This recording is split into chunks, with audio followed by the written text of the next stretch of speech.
أعوذ بالله من الشيطان الرجيم. بسم الله الرحمن الرحيم. لقد كفر الذين قالوا إن الله هو المسيح ابن مريم. قل فمن يملك من الله شيئا إن أراد أن يهلك المسيح ابن مريم وأمه ومن في الأرض جميعا ولله ملك السماوات والأرض وما بينهما يخلق ما يشاء والله على كل شيء قدير. وقالت اليهود والنصارى نحن أبناء الله وأحباؤه قل فلم يعذبكم بذنوبكم بل أنتم بشر ممن خلق يغفر لمن يشاء ويعذب من يشاء ولله ملك السماوات والأرض وما بينهما وإليه المصير. آمنت بالله صدق الله العظيم. میرے انتہائی واجب الاحترام، قابل صد احترام بزرگوں، بھائی اور نوجوان ساتھیوں، آج کے درس میں قرآن مجید کتاب حکمت کی سورہ نمبر 5 سورۃ المائدہ کی 2 آیات مبارکہ، آیہ نمبر 17 اور آیہ نمبر 18 یہ شامل ہیں، اور ان آیات میں اہل کتاب اور اس میں سے خاص طور پر نصارہ کرسچینز، انہوں نے جو اللہ سے کیے گئے عہد اور میثاق کی جو خلاف ورزی کی، نقض عہد کی ایک مثال بیان کی جا رہی ہے کہ میثاق اور وعدے کی جو بنیاد تھی، یعنی کلمہ توحید لا الہ الا اللہ، کہ اللہ کے سوا کوئی معبود نہیں، انہوں نے اسی بنیاد کے اوپر ایک کلہاڑا چلایا، یہ کہہ کر کے کہ جو اللہ ہے وہ وہی ہے جو مسیح عیسیٰ بن مریم ہے، معاذ اللہ، نقل کفر نواشا، گویا کہ جو اللہ ہے وہ مسیح عیسیٰ بن مریم کی شکل میں حلول کر کے اس دنیا میں اترا ہے۔ اس کو انگلش میں کہتے ہیں گاڈ انکارنیشن، کہ خدا جو ہے وہ کسی کی شکل میں حلول کر کے اس دنیا میں آئے۔ حالانکہ یہ اہل کتاب تھے، دنیا کے اندر جو مشرک اقوام ہیں ان کے اندر یہ عقیدہ موجود ہے۔ مثال کے طور پر جو مشرکین ہیں، قدیم زمانے کے جو مشرکین تھے، مثلا حضور پاک علیہ السلام کے زمانے کے یا آقا کریم علیہ السلام کی بعثت نبوت سے قبل کے جو مشرکین تھے، بتوں کو وہ کیوں خدا کہتے تھے، کیوں معبود کہتے تھے؟ ظاہر ہے کہ ان کو بھی نظر آتا تھا کہ ان کو تو ہم نے اپنے ہاتھوں سے بنایا ہے، یہ ہمارے نفع نقصان کے مالک نہیں ہے۔ قرآن مجید بار بار ان کو یہی انداز دعوت اختیار کرتے کہ لا یضرکم شیئا ولا ینفعکم، نہ نفع دے سکتے نہ نقصان دے سکتے۔ خدا کا تعارف ان کو تھا کہ خدا ہے،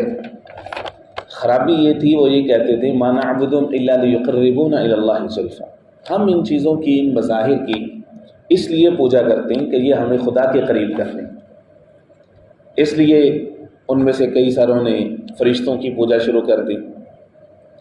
اینڈ سو آن۔ دنیا کے مختلف علاقوں کے اندر جتنے مشرکین ہیں، مظاہر پرستی ہے، کوئی کس کی پوجا کر رہے، کوئی کس کی پوجا کر رہے۔ پوجا کرنا یہ اصل میں یہ اس بات کی دلیل ہے کہ اندر خدا کا تصور موجود ہے۔ یا اسی طرح سے جو جدید زمانے کے جو مشرکین ہیں، مثلا ہندو ہیں، ان کے ہاں بھی یہی ہے کہ کرشن یا رام چندر یا اس طرح کے دیگر جتنے اوتار ہیں، ان کا یہ عقیدہ ہے کہ جو خدا ہے، جو بھی اوپر والا ہے، یہ سب اس کے اوتار ہیں، خدا ان کی شکل میں حلول کر جاتا ہے۔ یعنی جو کوئی اپنے آپ کو خدا کے حوالے کر دیتا ہے تو خدا پھر اس کی شکل میں حلول کر جاتا ہے، پھر دنیا میں وہ ہر جگہ پہ کسی نہ کسی شکل میں دنیا میں وہ نظر آتا ہے۔ تو نصارہ نے کیا کیا، عیسیٰ علیہ السلام کے بارے میں یہ عقیدہ گھڑا، اور ان میں سے بھی خاص طور پر جو 3 بڑے بڑے فرقے ہیں جن کا تذکرہ گزشتہ دروس میں ہو چکا ہے، یعقوبیہ ان کا ایک بڑا مشہور فرقہ ہے یعقوبیہ، ان کے ہاں یہ چیز پائی جاتی کہ مسیح عیسیٰ وہ اصل میں الگ سے نہیں ہے، وہ وہی خدا ہے، خدا ان کی شکل میں حلول کر کے آیا، کیونکہ بغیر باپ کے تھے۔ جو سینٹ پال ہیں ان کے ہاں بڑی مقدس ہستی ہیں کرسچینٹی کے اندر، جو جدید کرسچینٹی کے بانی بھی ہیں، ماڈرن کرسچینٹی کے، اور انہوں نے یہ عقیدہ دنیا عیسائیت تقریباً اس وقت جو کیتھولکس ہیں یا دیگر کچھ فرقے ہیں وہ اس پر مطمئن ہیں کہ خدا وہی ہے جو عیسیٰ بن مریم ہے، عیسیٰ بن مریم وہی ہے جو کہ خدا ہے، بغیر باپ کے پیدا ہونا یا ان کے آ کر کے خرق عادت اس طرح سے کام کرنا، کئی سارے مردوں کو زندہ کرنے کے واقعات قرآن مجید شہادت دیتا ہے اس کے اوپر، اور اسی طرح سے پرندے کی مورت بنانا اور پھر اس کے اندر پھونک مارنا اور اس کے اندر جان پڑ جانا۔ عیسیٰ علیہ السلام کے جتنے معجزات ہیں، اور قرآن مجید جو ان کو کلمۃ اللہ کہتا ہے، اللہ کا کلمہ ہے، روح اللہ کہتا ہے، یا پھر انجیل کے اندر جو الفاظ ہیں فادر کے، باپ کے، روح القدس کے، ان سب الفاظ کا مجموعہ بنا کے انہوں نے یہ عقیدہ گھڑ لیا کہ خدا وہی ہے جو عیسیٰ بن مریم، معاذ اللہ۔ ان سب الفاظ سے، ان سب اصطلاحات سے انہوں نے دھوکہ کھا لیا، اور جو بنیادی عقیدہ توحید تھا جو کہ ان کا میثاق تھا، عہد تھا، کووننٹ تھا، جو بنیادی، انہوں نے اس کووننٹ کی شکل ہی بگاڑ دی۔ تو عقیدہ توحید کی اس طرح سے نفی کر دی۔ بظاہر وہ یہ دعویٰ کریں گے کہ عقیدہ توحید ان کے اندر موجود ہے، وہ اپنے آپ کو موحد کہتے ہیں، یعنی وہ اپنے آپ کو مونوتھیسٹک ریلیجنس میں سے کہتے ہیں، پولیتھیسٹ نہیں کہتے، مشرکین نہیں کہتے اپنے آپ کو، لیکن اس عقیدے کا دفاع نہیں کر سکتے، اس عقیدے کا کہ چاہے وہ عقیدہ تثلیث کی شکل میں ہو، مثلا آگے چل کر کے آیہ نمبر 72، یہی جو سورہ ہے، سورہ مائدہ، جب پارہ نمبر 6 کے اختتام تک ہم پہنچیں گے، آیہ نمبر 72-73 میں 2 کنزیکٹیو آیات میں اللہ رب العزت نے فرمایا لَقَدْ كَفَرَ الَّذِينَ قَالُوا إِنَّ اللَّهَ هُوَ الْمَسِيحُ ابْنُ مَرْيَمَ، بعینہ اسی آیہ نمبر 17 کا پہلا جز وہیں پر موجود ہے کہ یقیناً کفر کیا ان لوگوں نے، قالوا جنہوں نے یہ کہا، ان اللہ هو المسیح ابن مریم، بے شک اللہ وہ وہی ہے جو کہ مسیح عیسیٰ بن مریم ہے۔ وہاں پہ آیہ نمبر 72 بھی یہی ہے، لقد کفر الذین قالوا ان اللہ المسیح ابن مریم۔ یہاں پر اس سے اگلا جو حصہ ہے وہ ہے قل فمن یملک من اللہ شیئا ان اراد ان یہلک المسیح ابن مریم وامہ ومن فی الارض جمیعا، یعنی اللہ رب العزت نے اپنے غضب کا مظاہرہ فرمایا کہ محبوب آپ ان سے یہ فرمائیں فمن یملک من اللہ شیئا، کہ اگر اللہ چاہے تو مسیح عیسیٰ بن مریم کو و امہ اور ان کی ماں کو، یعنی تم ان دونوں کو خدا مانتے ہو، اللہ چاہے جب مرضی ان کو ہلاک کر دے، موت طاری کر دے ان کو، تو خدا تو وہ ہے جو بے پرواہ ہے، جو جب چاہے کسی کو زندگی دے دے، جب چاہے کسی کو موت دے دے، وہ چاہے تو بغیر باپ کے کسی کو پیدا کر دے، وہ چاہے تو بغیر ماں اور باپ کے کسی کو پیدا کر دے۔ جناب آدم علیہ السلام کی مثال سامنے، تو محض اس بنیاد پر کہ ان بغیر باپ کے پیدا ہوئے تم ان کو خدا مان لو گے، کہ گویا کہ خدا خود فادر بن گیا اور یہ بیٹا بن گیا۔ ان الفاظ سے، حالانکہ قدیم زمانے میں یا ان کی اپنی زبان میں ابن یا بیٹا کہتے ہیں محبوب کو، کہ جس سے انسان کو محبت ہوتی ہے، تو یہ لفظ یہ صلبی بیٹے کے لیے نہیں بولا جاتا، یہی دھوکہ ہوا۔ فرمایا کہ اللہ چاہے ومن فی الارض جمیعا، زمین میں جتنا کچھ ہے سب کچھ ہلاک کر دے، سب پر موت طاری کر دے، تو حقیقی مالک تو وہ ہوا، اور تم مسیح عیسیٰ بن مریم کے ساتھ جو معجزہ رب العزت نے چند دن کے لیے لگا کے بھیجا کہ وہ مردے کو اللہ کے حکم سے زندہ کر دیتے تھے، اور تم نے اسی بنیاد پر ان کو خدا بنا لیا۔ آیہ نمبر جو 72 ہے اس کا پہلا حصہ تو یہی ہے، بالکل یہی ہے، لیکن دوسرا حصہ یہ وقال المسیح یا بنی اسرائیل اعبدوا اللہ ربی وربکم، مسیح کی بھی تو سنو، اس نے تو آ کر کے تمہیں عقیدہ توحید کی دعوت دی ہے،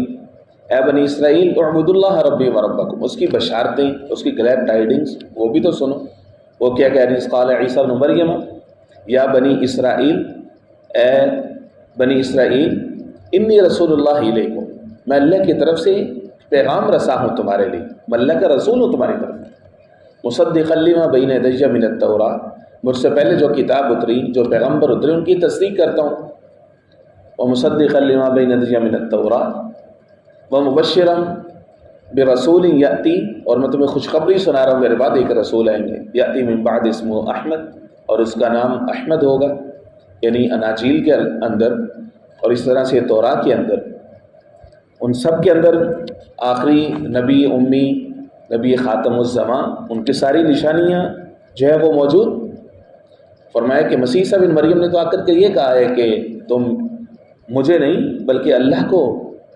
اس کی عبادت کرو، اسی کو معبود بناؤ۔ اور وہیں پر آیت نمبر 73 کے اندر آگے رب العزت نے پھر ان کے کفر کے اوپر مہر لگائی، لقد کفر الذین قالوا ان اللہ ثالث ثلاثہ، کافر ہوئے وہ لوگ، کفر کیا انہوں نے جنہوں نے کہا کہ ان اللہ ثالث ثلاثہ۔ عیسائیوں کا ایک اور فرقہ جو کہتا تھا کہ جو مسیح عیسیٰ ہیں یہ دراصل خدائی جو ہے وہ 3 حصوں میں منقسم ہے، خدائیت کی تجزی کرنا، ان کو جز میں تقسیم کرنا کہ خدا 3 حصوں میں منقسم، روح القدس یعنی حقیقی، اسی طرح سے یعنی باپ بیٹا، اور مریم خدا، خدائیت ان تینوں کے اندر منقسم ہے۔ دنیا کے اندر آج تک پوری کرسچین کی ہسٹری میں کوئی بھی اسکالر جو عقیدہ تثلیث ہے اس کی کوئی عقلی، کوئی ریشنلی اس کی کوئی توجیہ آج تک نہیں کر سکتا کہ بھئی ایک بات پر قائل ہو جاؤ، موحد ہو، عقیدہ توحید ہے تو اس میں تو ایک خدا ہے اور خدائیت کی تقسیم ممکن نہیں۔ عقیدہ توحید ہے تو پھر یہ تثلیث اور 3 کیا ہے؟ 3 ایک میں، ایک 3 میں، کیا مطلب؟ بھئی ایک ایک ہوتا ہے، 3 3 ہوتے ہیں، اگر ایک سے ہٹو گے تو وہ شرک ہو جائے گا، وہ مونوتھیسٹک ریلیجن نہیں رہے گا، وہ شرک ہو جائے گا۔ قرآن مجید اسی کو انڈورس کر رہا ہے، لقد کفر الذین قالوا ان اللہ ثالث ثلاثہ، کفر کر دی انہوں نے، جو میثاق تھا، جو اللہ کے ساتھ ان کا جو کووننٹ تھا، جو عہد تھا، انہوں نے اس کو توڑا ہے۔ اور اللہ رب العزت کا جو اظہار غضب ہے یہاں پر کہ اللہ چاہے تو سب کو ہلاک کر دے، گویا کہ اس سے معلوم یہ ہوا کہ عقیدہ توحید پر کاربند رہنا کتنا زیادہ ضروری ہے ایک مومن کے لیے۔ ایک مومن جب ایک دفعہ اس نے عہد کر لی اللہ سے، اب اس کے بعد باطنی طور پر یعنی اپنے عقیدے کے طور پر اور عملی طور پر ہر لحاظ سے اس کو یہ پروو کرنا ہے، یہ ثابت کرنا ہے کہ وہ عقیدہ توحید کے اوپر قائم و دائم ہے، اس کے بغیر اس کی نجات نہیں ہے۔ جہاں پر بھی عقیدے کے اندر شرک آ گیا یا عمل کے اندر شرک آ گیا تو وہیں سے سمجھیں کہ اللہ رب العزت کے غیظ و غضب کا آغاز ہو گیا۔ قرآن مجید کے اندر دوسرے مقام پر مثال کے طور پر سورہ مریم ہے 16ویں پارے میں، اس کا جو آخری رکوع ہے اس میں اللہ فرماتے ہیں تکاد السماوات یتفطرن، قریب ہے کہ آسمان پھٹ جائے، زمین پھٹ جائے، کہ انہوں نے اتنا بڑا جملہ بول دیا انہوں نے کہ اللہ نے اپنے لیے بیٹا بنایا۔ یہ جملہ اللہ کو سخت ناپسند ہے۔ فرمایا کہ قل فمن یملک من اللہ شیئا، کون ہے جو بچا سکے، کون ہے جو مالک ہے اللہ کے علاوہ؟ اگر اللہ چاہے تو مسیح عیسیٰ بن مریم، اس کی ماں اور زمین میں جو کچھ ہے سب کچھ کو ہلاک کر دے، ختم کر دے، تو حقیقی مالک تو وہی ہوا۔ یہ جو ملکیت کا یہ جو انداز ہے رب العزت کا کہ مالک میں ہوں، وَلِلَّهِ مُلْكُ السَّمَاوَاتِ وَالْأَرْضِ، قرآن مجید میں جتنے مقامات ہیں، مقام رعب کہ جہاں پر عقیدے کا اثبات کرنا مقصود ہے، وہاں پر رب العزت نے یہ انداز اختیار کیا، وَلِلَّهِ مُلْكُ السَّمَاوَاتِ وَالْأَرْضِ، زمین و آسمان کی بادشاہت صرف اللہ کی ہے، زمین و آسمان کے سروری اور سرداری صرف اللہ کی ہے، زمین و آسمان کے خزانوں کا مالک صرف اللہ ہے۔ حتیٰ کہ انبیاء کرام علیہ السلام کی زبانی اللہ رب العزت نے اس عقیدے کا بار بار پرچار کیا۔ قرآن مجید کا مطالعہ فرمائیں، جناب ابراہیم علیہ السلام ذی القدر پیغمبر ہیں، اللہ نے خود فرمایا کہ یہ میرا خلیل ہے، کہ ابراہیم کو اللہ رب العزت نے اپنا خلیل بنایا۔ خلیل کا لفظ خلت سے ہے، خلت کا مطلب یہ ہوتا ہے کہ محبت کا ایسا انداز جو رومے رومے میں، رگ رگ میں، بوٹی بوٹی میں، بال بال میں اور ریشے ریشے کے اندر جو محبت گھسی ہوئی ہو اس کو کہتے ہیں خلت۔ اور اللہ رب العزت نے جب ابراہیم علیہ السلام کو خلیل بنایا، سورہ نساء پر نمبر 5 کے اندر موجود ہے، گزر چکے، اور اس کے باوجود جناب ابراہیم علیہ السلام کو اجازت نہیں دی کہ وہ اپنے مشرک باپ کے لیے وہ دعائے مغفرت کر سکے۔ مشرک حالت کفر کے اندر جو شخص مر جاتا ہے اس کے لیے دعائے مغفرت نہیں، ہاں زندگی میں دعائے ہدایت ہے، مرنے کے بعد بخشش کی دعا، اس کے لیے رحمت کی دعا یہ جائز نہیں ہے۔ ابراہیم علیہ السلام نے ایک دفعہ دعا مانگی جس کا تذکرہ پارہ نمبر 11 کے اندر موجود ہے، اور پھر اللہ رب العزت نے اس کی توجیہ بیان فرمائی سورہ ممتحنہ میں کہ ابراہیم علیہ السلام نے تو یہ الفاظ کہے تھے لَأَسْتَغْفِرَنَّ لَكَ، اپنے باپ کے اوپر شفقت کا اظہار کرتے ہوئے ان سے وعدہ کیا تھا کہ میں آپ کے لیے استغفار کروں گا، لَأَسْتَغْفِرَنَّ لَكَ، لیکن ساتھ ہی اپنے اس عقیدے کا اظہار بھی کر دیا وَلَا أَمْلِكُ لَكَ مِنَ اللَّهِ مِنْ شَيْءٍ، کہ میں اللہ سے کسی چیز کا مالک نہیں ہوں، مالک حقیقی صرف اللہ ہے، میں صرف دعا کر سکتا ہوں، میں استغفار کروں گا آپ کے لیے کہ اللہ آپ کو معاف کر دے، چونکہ باپ اور اولاد کا جو ایک رشتہ ہوتا ہے محبت کا، اس کا تقاضا تھا کہ انہوں نے یہ کہہ دیا لَأَسْتَغْفِرَنَّ آپ کے لیے، ٹھیک ہے۔ اور پارہ نمبر 11 کے اندر فرمایا إِلَّا مَوْعِدَةٍ وَعَدَهَا إِيَّاهُ، وہ ایک مخصوص مدت تک کے لیے ان کو اجازت تھی کہ وہ دعا کرے، لیکن جب وہ اس دنیا سے کفر کی حالت میں چلا گیا اس کے بعد فرمایا کہ اجازت نہیں، وَلَا أَمْلِكُ لَكُم مِّنَ اللَّهِ مِن شَيْءٍ۔ موسیٰ علیہ السلام نے اپنی عاجزی کا اظہار کیا، جب پوری قوم نے کہا فَاذْهَبْ أَنْتَ وَرَبُّكَ، موسیٰ تو جا، تیرا رب جا کر کے لڑو، إِنَّ هَاهُنَا قَاعِدٌ، ہم تو ادھر بیٹھے۔ موسیٰ علیہ السلام نے بے بسی میں اللہ کو یاد کیا اور یہ فرمایا لَا أَمْلِكُ لَكُم، اے اللہ میں تو بے بس ہوں، میں صرف اپنا مالک ہوں و اخی، اور اپنے بھائی کی، میں دو چیزوں کی گارنٹی دیتا ہوں، اپنی اور اپنے بھائی کی، کہ میں اپنے نفس کو اس راستے میں رکاوٹ نہیں بننے دوں گا کہ تیرے راستے میں جان دینے سے باز آ جاؤں، میں لڑوں گا، میرا بھائی، میں دو کی گارنٹی دیتا ہوں، لا املک لک، میں قوم کی گارنٹی نہیں دیتا، فافرق بیننا وبین القوم الفاسقین۔ اسی طرح سے حضور پاک علیہ السلام کی زبانی رب العزت نے اس عقیدے کا بار بار اظہار کروایا، تعلیم للامہ ہے، امت کو سمجھانے کے لیے، قل لا املک لنفسی شیئا، کہ میں اپنے نفس کے لیے کسی نفع نقصان کا مالک نہیں۔ بار بار آپ احادیث کا مطالعہ فرمائیں، آپ کو پتہ چلے گا والذی نفسی بیدی، بار بار حضور پاک علیہ السلام یہ فرما رہے ہیں قسم اس ذات کی جس کے قبضے میں میری جان ہے، قسم اس ذات کی جس کے قبضے میں میری جان ہے۔ ہر جملے کا آغاز ہی اللہ کے تعارف سے ہو رہا ہے، ہر جملے کا آغاز ہی اللہ کی وحدانیت سے ہو رہا ہے، اللہ کی توحید سے ہو رہا ہے۔ یہیں پر بنیادی عقیدے کے اندر ہی جو امت محمدی علیہ السلام ہے وہ یہیں سے ہی نصارہ اور یہود ان دونوں سے جدا ہو جاتی کہ بھئی اس کی کوئی توجیہ نہیں ہے، عقیدہ توحید ہے، اللہ ہے وہ ایک ہی ہے بس، تو خدائی کی تقسیم نہیں ہے۔ فرمایا کہ وَلِلَّهِ مُلْكُ السَّمَاوَاتِ وَالْأَرْضِ وَمَا بَيْنَهُمَا، یاد رکھو کہ اللہ کی بادشاہت ہے زمینوں میں، آسمانوں میں، وَمَا بَيْنَهُمَا، جو کچھ اس کے بیچ میں ہے، يَخْلُقُ مَا يَشَاءُ، ہر چیز میں اللہ کا حکم چلتا ہے، يَخْلُقُ، وہ پیدا کرتا ہے جو چاہتا ہے، جس کو چاہتا ہے زندگی دیتا ہے، جس کو چاہتا ہے مارتا ہے۔ اور نمرود کے دربار میں ابراہیم علیہ السلام نے اس کو لاجواب ہی اسی انداز میں کیا، اس کو لاجواب کرنے کے لیے دلیل ہی یہی دی، میرا رب تو وہ ہے جو زندگی دیتا ہے جو مارتا ہے، المحیی الممیت، زندگی دینے والا، الممیت موت دینے والا، عقیدہ۔ اور اس کی بار بار ریپیٹیشن ہے، انسان حیران ہوتا ہے، روزانہ رات کو سوتے ہوئے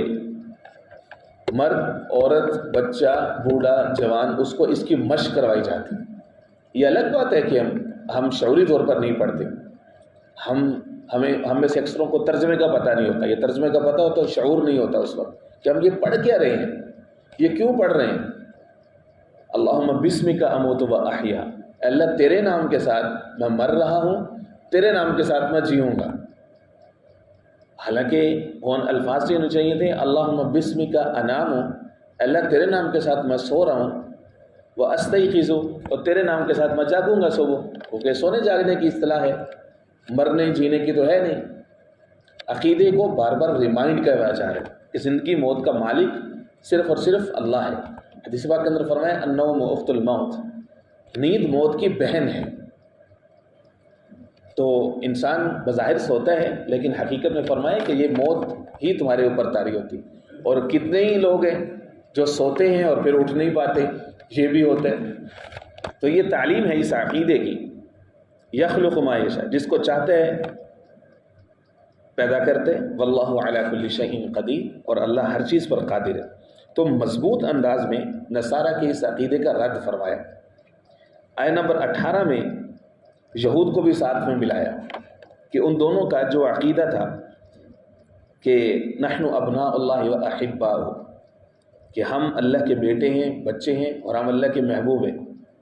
روایت میں آتا ہے کہ کچھ یہودی تھے اور ان کے اندر بھی بڑے پرومیننٹ کچھ لوگ تھے، ان کے سردار کہہ لیجئے. ان میں سے شاس بن عدی ہیں، نعمان بن حج ہیں، اور اس طرح سے بحری بن عمر ہیں. 3 ان کی طرف سے ایک وفد، ان کی طرف سے ڈیلیگیشن، وہ آیا حضور پاک علیہ السلام کے پاس، اور مذہبی گفتگو شروع ہو گئی، عقیدہ کی گفتگو شروع ہو گئی. حضور پاک علیہ السلام نے ان کو دعوت اسلام دی کہ بھائی یہ وہی کینڈل ہے، وہی لائٹ ہے جو تم اپنے انبیاء کا تذکرہ کرتے ہو، وہ سارے میرے بھائی ہیں. موسیٰ اخی، عیسیٰ اخی، موسیٰ میرا بھائی ہے، عیسیٰ میرا بھائی ہے. ہم انبیاء ایک ہی قبیل سے ہیں، ہم سب کا کام، مشن اور موقف ایک ہی ہے. ہم اللہ کا تعارف کروانے کے لیے آتے ہیں. ہر ایک اپنے اپنے زمانے میں آتا ہے، اپنی ڈیوٹی پوری کرتا ہے اور چلا جاتا ہے. دعوت دی اور پھر اس کے بعد ان کو انذار فرمایا، ان کو ڈرایا کہ بھائی پوچھا جائے گا، تمہیں دوبارہ سے کھڑا کیا جائے گا، اس عقیدے کے بارے میں تمہارے سے سوال ہو. وہ آگے سے اکڑ گئے، کہنے لگے کہ ہمیں کس چیز سے ڈراتے ہو؟ نحن ابناء اللہ و احباؤہ، ہم تو اللہ کے محبوب ہیں، ہم تو اللہ کے بیٹے ہیں، خدا ہمیں نہیں عذاب دے. اور ہمارے اندر تو نسل در نسل 1500 سال سے انبیاء مسلسل آ رہے ہیں. موسیٰ علیہ السلام سے جناب عیسیٰ علیہ السلام کے درمیان تک تقریباً 1600-1700 سال کا فاصلہ ہے. اور پھر اس کے بعد حضور پاک علیہ السلام اور جناب عیسیٰ، ان کے درمیان پھر 500-600 سال کا فاصلہ ہے. 2000 سال تک وہ کہتے ہیں انبیاء ہم تو اللہ کے محبوب، اللہ کے بیٹے ہیں. تو رب العزت نے یہ آیات عطا فرمائی. محبوب سے فرمایا قل، آپ ان سے کہیں فَلِمَ يُعَذِّبُكُم بِذُنُوبِكُم، کیوں پھر اللہ تمہیں عذاب دیتا ہے تمہارے گناہوں کی وجہ سے؟ اگر تم کہتے ہو کہ ہماری پکڑ نہیں ہے تو تم تو پکڑے گئے. اپنی ہسٹری، اپنی تاریخ تو اٹھا کر کے دیکھو، وہ تم نے پڑھی ہے کہ تمہارے ساتھ ہوتا کیا رہا. بخت نصر نے جو 2 دفعہ حملہ کیا، 6 لاکھ یہود قتل ہوئے، 6 لاکھ کو انہوں نے قیدی بنا لیا. اور اسی طرح سے رومنس نے کیا کیا تمہارے ساتھ، گریکس نے، یونانیوں نے کیا کیا تمہارے ساتھ. بار بار بیت المقدس کو انہوں نے جو ہے وہ برباد کیا. کیوں کیا انہوں نے؟ تمہاری ہیکل کو کیوں توڑا انہوں نے؟ تو اگر تم اللہ کے محبوب ہو تو تمہیں یہ عذاب، یہ تکلیف کیوں مل رہی ہے؟ جب دنیا میں تمہیں یہ تکلیف مل سکتی ہے تو آخرت میں بھی تم پکڑے جاؤ گے. یہ ان کی اسی بات کا فوری طور پر اللہ رب العزت نے جواب دے دیا. امام نخعی رحمہ اللہ فرماتے ہیں اس سے معلوم ہوتا ہے کہ اللہ قوموں کو محض کسی تعلق کی وجہ سے ان کو فتح نہیں دیتا، بلکہ اصل چیز عمل ہوتی ہے کہ جب تک وہ ان اعمال، ان احکام پر کھڑے رہتے ہیں کہ جن کی ریپرزنٹیشن اور نمائندگی کے لیے ان کو اٹھایا گیا، ان کو بھیجا گیا ہے. جب وہ خدا کے کلام کے مس ریپرزینٹ کرتے ہیں، مس ریپرزنٹیشن یعنی اصل کلام کچھ اور ہے، اصل احکام کچھ اور ہیں، لیکن ان لوگوں کو اللہ کو چھوڑ کر کے غیروں کا کلچر، ان کی تہذیب، ان کے احکام، ان کی پالیسیز ان کو پسند لگتی ہیں، اچھی لگتی ہیں. تو فرمایا کہ آپ وہ جتنا مرضی دعویٰ کریں کہ ہم اللہ کے، جتنا مرضی لا الہ الا اللہ کہیں، اس سے کچھ فرق نہیں پڑتا. جو تبدیلی آتی ہے وہ اللہ کے حکموں کو نافذ کرنے سے اور ماننے سے آتی ہے. اور فرمایا کہ قل فلم يعذبكم بذنوبكم، کیوں عذاب دیتا ہے وہ تمہیں تمہارے گناہوں کی وجہ سے؟ بل انتم بشر ممن خلق، بلکہ حقیقی معاملہ تو یہ ہے کہ تم بشر ہو، ممن خلق، اس کی مخلوق میں سے. تم بھی انسان ہو، ہم بھی انسان ہیں. تمہاری طرف بھی اللہ نے انبیاء بھیجے، ہماری طرف بھی انبیاء بھیجے. اب اصل جو تقاضا ہے وہ تو یہ ہے کہ انبیاء کے مشن اور موقف کو ہم لے کر کے آگے بڑھیں، رب کی دھرتی کے اوپر رب کا نظام لے کر کے آئیں. اس کے بعد پھر اللہ کا قانون رحمت متوجہ ہوتا ہے کہ اگر کوئی غلطی ہو گئی ہے، یغفر لمن یشاء، چاہے تو وہ بخش دے، ویعذب من یشاء، چاہے تو عذاب دے دے، اس پر پکڑ لے چاہے تو. اور اس میں مفسرین فرماتے ہیں کہ اللہ کا انداز شفقت ہے کہ پہلے رحمت کا تذکرہ فرمایا، یغفر لمن یشاء، بعد میں پکڑ کا تذکرہ فرمایا وَيُعَذِّبُ مَن يَشَاءُ وَلِلَّهِ مُلْكُ السَّمَاوَاتِ وَالْأَرْضِ وَمَا بَيْنَهُمَا، فرمایا کہ یہ عقیدہ رکھو، پچھلی آیت میں بھی یہی، اس آیت میں بھی یہی، وَلِلَّهِ مُلْكُ السَّمَاوَاتِ وَالْأَرْضِ وَمَا بَيْنَهُمَا، اللہ کی بادشاہت ہے آسمانوں میں، زمین میں، اور جو کچھ اس کے درمیان میں ہے۔ گویا کہ اللہ کے ہاں تمہارا یہ انداز کہ ہم اللہ کے محبوب اور بیٹے ہیں، یہ ریلیشن نہیں ہے، بلکہ اللہ کے ساتھ تمہارا جو ریلیشن ہے وہ مالک اور مملوک کا ہے، خالق اور مخلوق کا ہے، رازق اور مرزوق کا ہے، عابد اور معبود کا ہے۔ وَإِلَيْهِ الْمَصِيرُ، اور اسی کی طرف تمہیں لوٹ کر کے جانا ہے۔ اللہ پلیز سمجھ نصیب فرمائے بمان۔ بسم اللہ الرحمن الرحیم۔ اللہم صلی علی محمد النبی الامی وعلی آلہ واصحابہ وبارک وسلم تسلیما کثیرا کثیرا۔ اللہم نور قلوبنا بالقرآن وزین اخلاقنا بالقرآن وادخلنا الجنة بالقرآن ونجنا من النار بالقرآن یا رحیم یا رحمن یا رحیم یا رحیم۔ اللہم بجز وجوہنا یوم تبیض وجوہ وتسود وجوہ۔ صلی اللہ تعالی علی خیر خلق محمد